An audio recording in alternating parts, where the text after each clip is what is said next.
వాస్తవానికి PC Ghosh commission ఏదైతే వాళ్ళు ఏర్పాటు చేసినరో ఆ నివేదిక ఇచ్చినప్పుడు మేము స్పష్టంగా చెప్పినాం, అది పీసీ ఘోష్ నివేదిక కాదు, ప్రదేశ్ కాంగ్రెస్ ఘోష అని.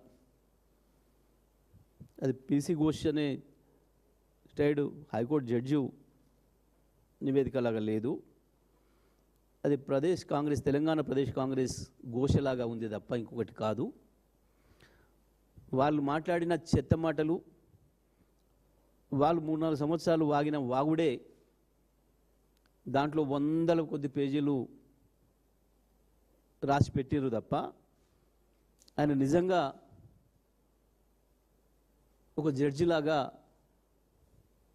అది ఇవ్వలేదు అని స్పష్టంగా ఇవాళ హైకోర్టు చెప్పింది.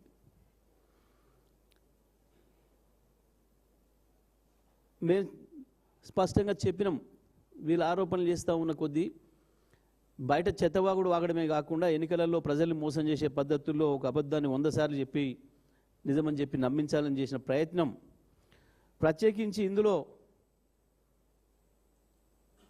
కాళేశ్వరం అక్కడ కట్టడం ఇష్టం లేని ఆంధ్రప్రదేశ్కు సంబంధించిన కొంతమంది పెద్దల కుట్ర, వాళ్ళకు సంబంధించిన మీడియా అందరూ కలిసి చేసిన దుర్మార్గమైన ప్రచారం తెలంగాణ ప్రజల్ని, తెలంగాణ రైతాంగాన్ని మోసం చేసే పద్ధతుల్లో నమ్మించడానికి చేసిన దుర్మార్గమైన ప్రయత్నం ఏదైతే ఉందో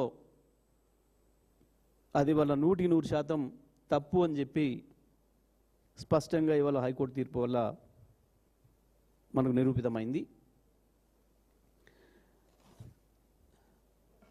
వాస్తవానికి కాళేశ్వరం కూలిపోలేదు, కాళేశ్వరం అంటే ఒక్క ప్రాజెక్ట్ కాదు, కాళేశ్వరం అంటే అనేక బరాజులు, 100 కిలోమీటర్ల కాలువలు, 100 కిలోమీటర్ల సొరంగాలు, వాటన్నిటి సమూహమే కాళేశ్వరం. కుంగింది కేవలం ఒక చోట ఒక పిల్లరు, ఆ పిల్లర్ రిపేర్తో కూడా సంబంధం లేకుండా నీళ్ళు ఇవ్వచ్చు అని చెప్పి బీఆర్ఎస్ పార్టీ మొదటి రోజు నుంచి చెప్పింది, అసెంబ్లీలో కూడా చెప్పినాం. కానీ కావాలని చెప్పి కేవలం కేసీఆర్ మీద వాళ్ళు చేసిన ఆరోపణలను ప్రజల చేత నమ్మించడం కొరకు దుర్మార్గంగా వాళ్ళు చెప్పిన అబద్ధాన్ని అట్లే ప్రజల నమ్మకాల్లో ఉంచడం కొరకు చేసిన దుర్మార్గ ప్రయత్నాల్లో ఒకటిగానే కమిషన్ను వేసిండ్రు. ఆ రోజు ఆరోపణలు అసెంబ్లీలో కూడా చేస్తుంటేనే మా మాజీ ఇరిగేషన్ మంత్రి గారు హరీష్ రావు గారు లేచి మీరు ఏ విచారణ అయినా చేసుకోండి, అందులో 1% కూడా పొరపాటు జరగలేదు, 1 రూపాయి అవినీతి జరగలేదు అని ఏదైతే చెప్పినరో ఇవాళ అదే నిజమని చెప్పి స్పష్టంగా తేలిపోయింది. మేము చెప్పినాం, కమిషన్లు వేసుకోవచ్చు, ఎంక్వైరీలు చేసుకోవచ్చు, మాకేం అభ్యంతరం లేదు, మేము ఏ చిన్న ఆరోపణలు అంటకుండా మాకు బయటకు వస్తామని చెప్పి ఏదైతే చెప్పినామో ఇవాళ స్పష్టంగా తేలిపోయింది. అది కరెంటు మీద వేసిన కమిషన్ కావచ్చు, కాళేశ్వరం మీద వేసిన కమిషన్ కావచ్చు, ఇంకోటి ఏ కమిషన్లు వేసినా ఈ కమిషన్లు ఏవి చక్కగా పనిచేసింది లేదు, ఈ కమిషన్లతో పని లేదు. కమిషన్ల ఈ కమిషన్ల పని ఏం లేదు, కానీ కాంగ్రెస్ కమిషన్ల దందా మాత్రం బ్రహ్మాండంగా కొనసాగుతుంది 2.5 ఏళ్ళుగా. కాంగ్రెస్ ముఖ్యమంత్రి కుటుంబ సభ్యులు, మంత్రుల కుటుంబ సభ్యుల కమిషన్ల దందాలు, భూముల దందాలు బ్రహ్మాండంగా నడుస్తున్నాయి తప్ప ఈ కమిషన్లతో ఏమి అయ్యేది లేదు. ఇది కేవలం ప్రభుత్వం టైంపాస్ చేసుకోవడం కొరకు ఓ అవగాహన లేని ముఖ్యమంత్రి, ప్రభుత్వం పట్ల ప్రజల పట్ల సోయి లేని బాధ్యత లేని ముఖ్యమంత్రి, కేవలం దందాలు తెలిసిన ముఖ్యమంత్రి నడుపుతున్న ప్రభుత్వం కాబట్టి రైతాంగాన్ని మోసం చేస్తూ గత 3 సంవత్సరాలు 3 ఎండాకాలాలు 3 యాసంగిల్ని ఎండబెట్టి అక్కడ రామగుండం దగ్గర మొదలు పెడితే మా తుంగతుర్తి సూర్యాపేట కోదాడ వరకు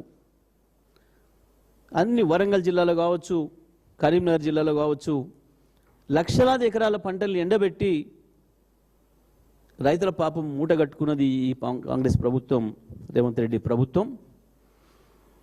ఈ పని నుంచి ఎవడుగా మాట్లాడినా కాళేశ్వరంలో 1,00,000 కోట్ల అవినీతి ఎవడన్నట్టే చెప్పుతోని కొడతారు మా బీఆర్ఎస్ పార్టీ కార్యకర్తలు. ఇవాళ వచ్చిన తీర్పు అదే పద్ధతిలో ఉంది. ఇక నుంచి ఎవడు వాగినా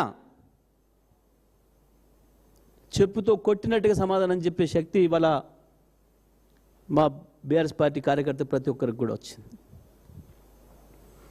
మీరు వాగిందంతా శుద్ధ అబద్ధమని, కేవలం ఆ పేరు మీద మీ పాత భాషలకు ఆంధ్ర భాషలకు నీళ్లు పోవడం కొరకు కాళేశ్వరాన్ని ప్రారంభించకుండా, కాళేశ్వరం పంపులు ఆన్ చేయకుండా